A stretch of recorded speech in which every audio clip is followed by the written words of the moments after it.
திருட்டு தொழில் அவன் பண்ணுற நிமிஷம் பயங்கரமாக இருக்கும்.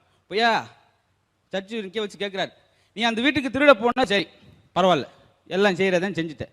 திருடிட்டு எதுக்கு வீட்டு முன்னுக்கு வெடியை போட்டு வெடிச்சிருக்க, நகை பணம் கிடச்சி சந்தோஷத்தில் எனக்கு கைகால் புரியல, ஒரே வெடியை வெடிச்சிட்டே அப்படின்னா பிடிச்சி அடிக்க மாட்டாங்களா?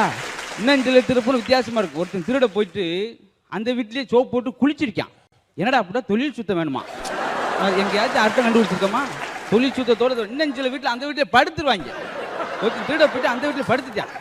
என்னடா அந்த இடத்துக்கு உலகம் கட்டு கிடக்குங்க, நீங்கள் வேற நம்ம வாட்டுக்கு இவ்வளோ பணத்தை கொண்டு வெளியே ஒன்றா உன்னோட ஆகி இவனே களவாண்டி போயிடும், இவன்கிட்ட களவாண்டி போயிடுவாங்களாம். அப்போ அவனெல்லாம் என்ன செய்ய முடியும்? இன்னும் சிலர் கொஞ்சம் அதிக பிரச்சனைமா போயிடுவாங்க. ஒரு வீட்லையும் எப்பா டூ வீலர் திருடுனில்ல, டூ வீலரை பட்டப்பகலாம் அத்தனை பேர் இருக்கும்போது திருடி இருக்க. ஏன் திருடின? நான் ஒன்றும் தெரியலங்க, டிராஃபிக் போலீஸாக நீ உயிரை வாங்கிட்டான் மனுஷன். என்ன வண்டியடே இந்த இடத்துல நிறுத்தாங்க, ரொம்ப டிராஃபிக்காக இருக்குன்னு நான் பாட்டுக்கு எடுத்துக்கிட்டு சும்மா பிடி குடிக்க போனவன். வீடியோ பிடிச்சிருந்தா லைக் அண்ட் சப்ஸ்கிரைப் பண்ணுங்க.